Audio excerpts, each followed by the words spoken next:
Welcome. आज हम बात करेंगे the 6 points of Sheikh Mujibur Rahman के वो 6 नकात के जिसकी बेस पे इन्होंने 1970 की इलेक्शन लड़े और इसके बाद ये बांग्लादेश की आज़ादी का बायस बने। तो हम इसका इंट्रोडक्शन देखेंगे, 6 पॉइंट्स देखेंगे। इसके बाद सबसे हम इसके कागज़ देखेंगे कि वो क्या क्या वजूहत थी कि जिसकी वजह से मुजीबुर रहमान ने ये 6 नकात पेश किए, और फिर हम इसका रिएक्शन देखेंगे कि मुख्तलिफ़ पॉलिटिशियंस ने इसका क्या रिएक्शन दिया और इसका क्या नतीजा निकला। तस्वीर में आप शेख मुजीबुर रहमान को देख सकते हैं। ये इस वक्त लाहौर में 6 पॉइंट्स को अनाउंस कर रहे हैं। तो आइए इसको शुरू करते हैं। तो सबसे पहले तो हम इसका इंट्रोडक्शन देखते हैं कि ये 6 पॉइंट्स किन हालात में पेश किए गए। तो पहले तो ये बेसिकली एक मूवमेंट थी इन ईस्ट पाकिस्तान के। उस वक्त चूँकि 2 विंग्स थे पाकिस्तान के, एक ईस्ट था एक वेस्ट था। तो ईस्ट पाकिस्तान में बेसिकली एक मूवमेंट थी जो शेख मुजीबुर रहमान जिसको रन कर रहा था। मुजीबुर रहमान आप जानते हैं कि ईस्ट पाकिस्तान में एक लीडर थे जो बाद में बांग्लादेश के पहले प्रेसिडेंट बने, बाद में प्राइम मिनिस्टर भी बने। तो ये बेसिकली प्रोविजनल ऑटोनॉमी की बात करते थे कि सूबा बंगाल जो है उसको ज़्यादा से ज़्यादा ऑटोनोमस किया जाए, ईस्ट पाकिस्तान को ज़्यादा से ज़्यादा ऑटोनोमस किया जाए, उसको इंटरनल मैटर में, इंटरनल एडमिनिस्ट्रेशन में ज़्यादा से ज़्यादा आज़ादी दी जाए, जबकि ओवरऑल पाकिस्तान के पास या वफाक के पास बहुत कम पावर्स हों। इसको हम आगे 6 पॉइंट्स में देखेंगे। इसके अलावा वे टूवर्ड बांग्लादेश, अक्सर जो वेस्ट पाकिस्तान के पॉलिटिशियंस थे और कुछ ईस्ट पाकिस्तान में भी, उनका ये मानना था कि बेसिकली मुजीबुर रहमान एक सेसेशनिस्ट है, ये पाकिस्तान को तोड़ना चाहता है। और ये 6 पॉइंट्स वे टुवर्ड बांग्लादेश है कि कैसे पाकिस्तान को तोड़ के एक अलग बांग्लादेश बनाया जाए। इसके अलावा कैसे 6 पॉइंट्स पेश हुए, तो ताशकंद एग्रीमेंट के बाद जो 1965 की जंग के बाद हुआ था, उसके बाद अपोजिशन पार्टीज़ जो थी उन्होंने अनाउंस किया कि 6 फरवरी को एक कॉन्फ्रेंस होगी जिसमें पोस्ट ताशकंद जो पॉलिटिक्स है उसको डिस्कस किया जाएगा। तो इस 6 फरवरी को शिरकत करने के लिए मुजीबुर रहमान 4 तारीख को लाहौर आए और 5 फरवरी को इन्होंने अपने 6 पॉइंट्स अनाउंस किए और ये मीटिंग के सामने पेश किए कि जिसमें इन्होंने ये कहा कि 6 तारीख को जो मीटिंग होगी बेसिकली उसमें 6 पॉइंट्स को भी डिस्कस किया जाएगा, ये मीटिंग के एजेंडा में शामिल होना चाहिए। जबकि जो मीटिंग के मेंबर्स थे उन्होंने इसको रिजेक्ट किया कि 6 पॉइंट्स को 6 फरवरी को डिस्कस नहीं किया जाएगा। लिहाजा 6 फरवरी को मुजीबुर रहमान ने बाइकआउट किया, क्योंकि ईस्ट पाकिस्तान से ये 6 पॉइंट्स ही लेकर आए थे कि जिसको इसमें डिस्कस करना था। चूँकि इसको रिजेक्ट किया गया, लिहाजा इन्होंने बाइकआउट किया और ये दोबारा ईस्ट पाकिस्तान चले गए। तो ये था इसका एक इंट्रोडक्शन कि किस तरह 6 पॉइंट्स पेश किए गए। बेसिकली ये एक आप कह लें कि मूवमेंट थी ईस्ट पाकिस्तान में कि ये जिसमें सूबे को ज़्यादा से ज़्यादा ऑटोनोमस करना चाहते थे। इसके बाद हम देखते हैं कि द 6 पॉइंट्स कि वो कौन से 6 नकात थे। तो सबसे पहले नंबर पर मुजीबुर रहमान ने लिखा कि true federation based in Lahore resolution, कि ट्रू फेडरेशन होनी चाहिए। अब फेडरेशन से क्या मुराद है, जिस तरह पाकिस्तान में एक कौमी असम्बली होती है, दूसरी तरफ 4 सूबाई असम्बलियाँ होती हैं, चारों सूबों की जो नुमाइंदगी करती हैं। तो फेडरेशन जो बेसिकली एक होती है, कौमी असम्बली एक होती है पूरे पाकिस्तान की, जबकि सूबाई असम्बलियाँ 4 होती हैं जो चारों सूबों की नुमाइंदगी करती हैं। तो मुजीबुर रहमान ने बेसिकली इसी चीज़ की बात की थी कि जिस तरह ईस्ट पाकिस्तान एक सूबा था, बंगाल एक प्रोविंस था पाकिस्तान का, लिहाजा मुजीबुर रहमान ने कहा कि फेडरेशन हो लेकिन उसके पास पावर्स बहुत कम हो। ये आप इसी को दूसरे पॉइंट में भी देखिए कि जो फेडरल गवर्नमेंट होगी, दूसरे लफ्ज़ों में जो कौमी असम्बली होगी, उसके पास सिर्फ डिफेंस होगा और फॉरेन अफेयर होगा। इसके अलावा बाकी जितनी भी पावर्स होंगी वो सूबों के पास होंगी। ख़ास तौर पर ये ईस्ट पाकिस्तान की नुमाइंदगी कर रहे थे, लिहाजा ये ईस्ट पाकिस्तानी की बात कर रहे थे कि ईस्ट पाकिस्तान में डिफेंस और फॉरेन अफेयर के अलावा जितनी भी चीज़ें होंगी वो सारा का सारा ईस्ट पाकिस्तानी जो गवर्नमेंट होगी वो उसको रन करेगी। तो यही बेसिकली फेडरेशन होती है, ट्रू फेडरेशन होती है कि जिसमें फेडरेटिंग यूनिट्स जो होते हैं, जो प्रोविंसेस होते हैं, उनको ज़्यादा से ज़्यादा आज़ादी होती है कि वो अपना निज़ाम जिस तरह चला सके वो उसको चलाए। और जो फेडरेशन होती है, जो वफाक होता है, उसके पास मेन बुनियादी चीज़ें होती हैं। इसके अलावा मुजीबुर रहमान ने कहा कि पार्लियामेंट्री सिस्टम होना चाहिए, चूँकि उस वक्त अयूब खान प्रेसिडेंट थे और उनका बेसिक डेमोक्रेसी का सिस्टम था, ठीक है। तो मुजीबुर रहमान ने इसको रिजेक्ट किया और पार्लियामेंट्री सिस्टम की डिमांड की। इसके अलावा दूसरा नंबर पर मैं आपको बता चुका हूँ कि तमाम पावर्स इन्होंने कहा कि सूबों के पास हो, दूसरे लफ्ज़ों में ईस्ट पाकिस्तान के पास हो, जबकि फेडरेशन के पास सिर्फ डिफेंस हो और फॉरेन अफेयर हो, बाकी सारी पावर्स फेडरेटिंग यूनिट्स के पास। अब लाहौर रेजोल्यूशन में basically Muslim demand of federation था कि 1940 में जब तहरीक पाकिस्तान चल रही थी तो उस वक्त भी बेसिकली मुसलमानों ने शुरू में, चूँकि मुसलमान लीडर्स जो शुरू में थे, कायद आज़म भी इसमें शामिल हैं, वो यूनाइटेड इंडिया चाहते थे। तो यूनाइटेड इंडिया में इनकी डिमांड ये थी कि ट्रू फेडरेशन होनी चाहिए कि जिसमें पूरे हिंदुस्तान में जहाँ जिन सूबों में मुसलमान अक्सरियत में हैं उनको बेसिकली ऑटोनोमस कर दिया जाए, उन सूबों के पास ज़्यादा से ज़्यादा अख्तियारात होने चाहिए। पूरे इंडिया में जितने भी सूबे होंगे उनके पास ज़्यादा इख्तियारात हों, ताकि जिन सूबों में मुसलमान ज़्यादा हैं वो अपना सूबा अपनी मर्ज़ी से रन कर सकें। जबकि फेडरेशन के पास डिफेंस होगा, फॉरेन अफेयर होगा, कम्युनिकेशन होगी, ये बुनियादी चीज़ें होंगी, वो उसको रन करता रहेगा। तो इसी बेस पे बेसिकली मुजब्बर रहमान ने भी ये डिमांड की कि ट्रू फेडरेशन होनी चाहिए बेस्ड ऑन लाहौर रेजोल्यूशन।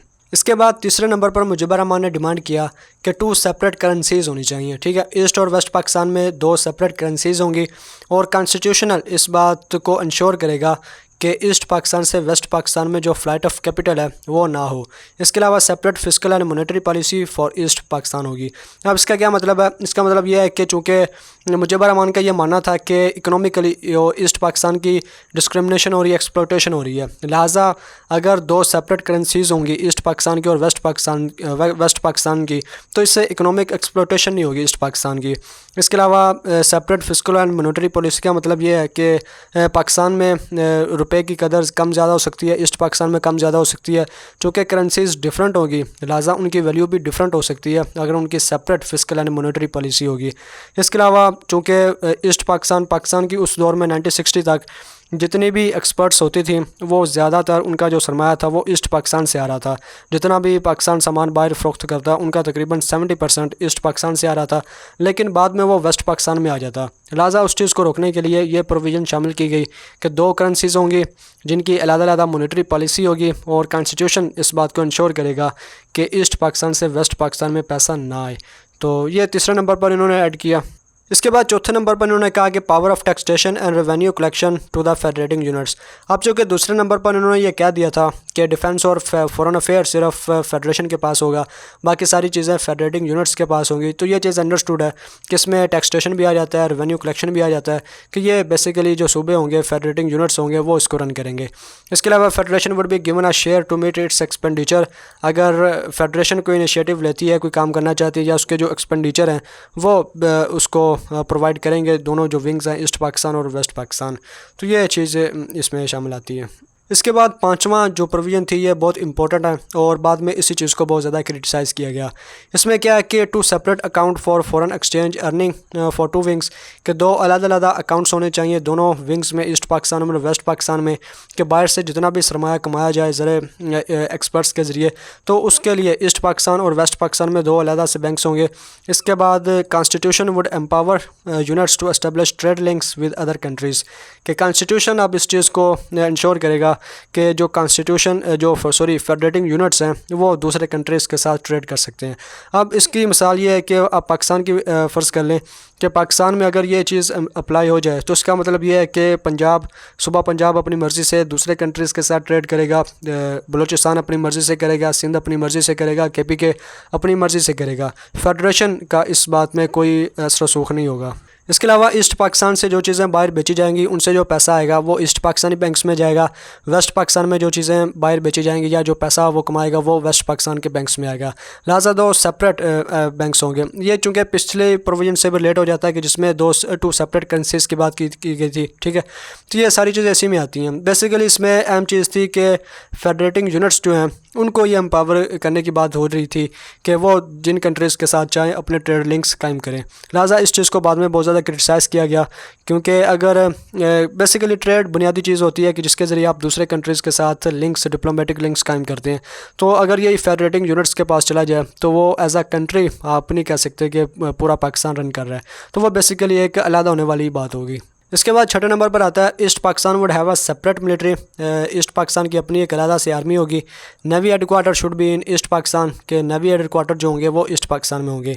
तो इसका कोई बड़ा इशू नहीं था क्योंकि इनका ओवरऑल आर्मी चीफ एक ही होना था, लेकिन वो ईस्ट पाकिस्तान की अपनी एक आर्मी होनी थी जो उनको अलग से डिफेंड करती।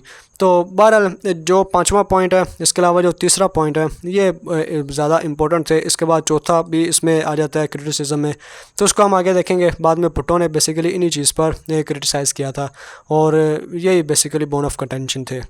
इसके बाद हम देखते हैं कि काज़ज़ क्या थे, वो क्या वजूहत थी जिसकी वजह से ये 6 निकात पेश किए गए।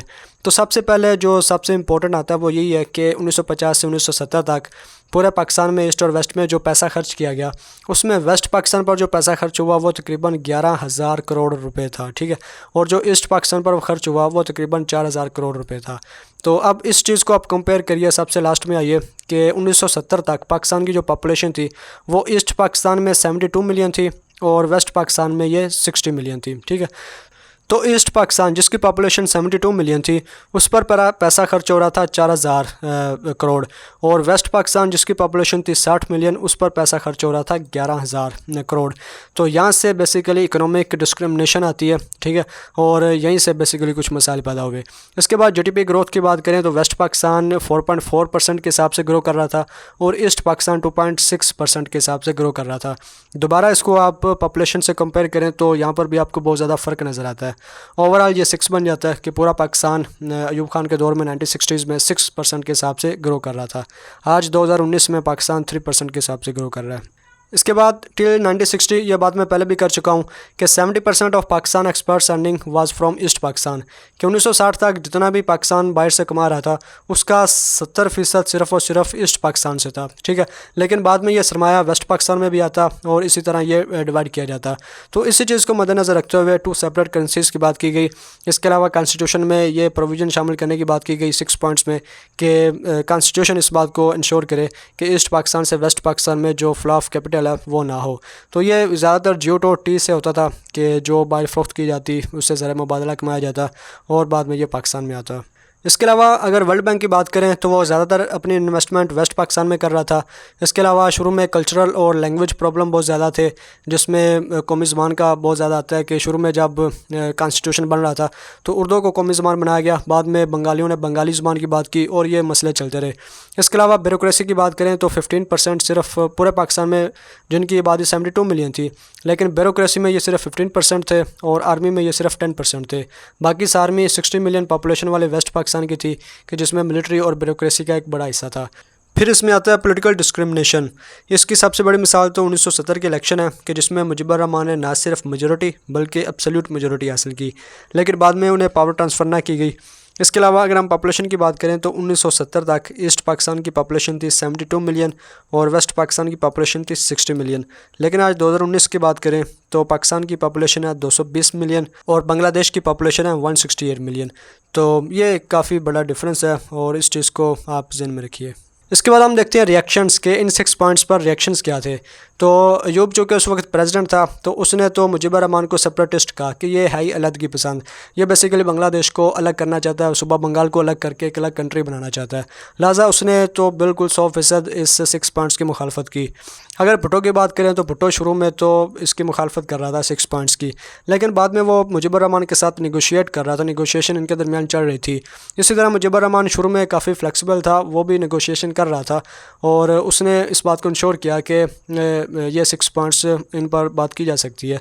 लेकिन बाद में ख़ास तौर पर 1970 के इलेक्शन के बाद कि जब उनको एक मैंडेट मिला, लोगों ने उनको इलेक्ट किया 6 पॉइंट्स की बेस पे और उसने एब्सोल्यूट मेजॉरिटी हासिल की, तो उसके बाद उसने इन पॉइंट्स पर निगोशिएट नहीं किया, वो भी फिर काफ़ी उसका रवैया सख्त था। तो ये चीज़ इसमें आती है। इसके अलावा 6 पॉइंट्स ईस्ट पाकिस्तान में काफ़ी फेमस थे, ख़ासतौर पर वहाँ की पॉपुलेशन में, और इसी बेस पे तो इन्होंने 1970 के इलेक्शन वोन किए थे और पूरे ईस्ट पाकिस्तान में इन्होंने तकरीबन सारी की सारी 2 सीटों के अलावा सारी सीट्स इन्होंने वोन की थी और कौमी असम्बली में इन्होंने एब्सोल्यूट मेजॉरिटी हासिल की।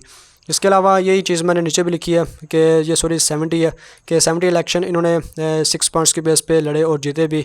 और इसके अलावा बाद में ट्रांसफ़र ऑफ पावर के इस मसले की वजह से बेसिकली इनको पावर ना मिल सकी और इसका असल वजह ही 6 पॉइंट्स थे कि भुट्टो के दरमियान और मुजीबर रहमान के दरमियान इन्हीं को लेके डिबेट चलती रही जो ना हल हो सकी और फिर बाद में बांग्लादेश जो था वो बन गया, एक नए कंट्री के तौर पर दुनिया में उभरा। तो इस दौरान इनमें जो डिबेट चल रही थी वो बेसिकली यही थी, जिस तरह मैंने आपको बताया कि जो 5वां पॉइंट था कि जिसमें फेडरेटिंग यूनिट्स को ये इंश्योर किया गया कि वो ट्रेड लिंक्स कायम कर सकते हैं। भुट्टो ने इस चीज़ को बहुत ज़्यादा क्रिटिसाइज़ किया था, ठीक है। और इसके अलावा 2 सेपरेट करेंसीज की इस पर डिबेट हो रही थी कि ये कैसे निज़ाम नहीं चल सकता। इसके बाद पावर ऑफ टैक्सेशन रेवेन्यू जो प्रोविंसेस को दिया गया, इस चीज़ को भी क्रिटिसाइज़ किया गया। तो ये सारी चीज़ें बेसिकली डिस्कस हो रही थी। बाद में इस चीज़ पर निगोशिएट नहीं किया मुजीबर रहमान ने, ख़ास तौर पर जब वो 1970 का इलेक्शन एब्सोल्यूट मेजॉरिटी के साथ जीत गया। तो ये था ओवरऑल मुजीबर रहमान के 6 नुकात। आप कंसिडर कीजिए कि आप 1971 में रह रहे हैं और पाकिस्तानी शहरी हैं और मुजीबर रहमान के ये 6 नुकात सुनने के बाद आपका क्या रिएक्शन होगा, आप ज़रूर कमेंट कीजिए और ये भी लिखिए कि आप वेस्ट पाकिस्तान के सिटीज़न हैं या ईस्ट पाकिस्तान के सिटीज़न हैं। तो उम्मीद करता हूँ आपको इसके बारे में किसी हद तक पता चला होगा। वीडियो देखने का शुक्रिया।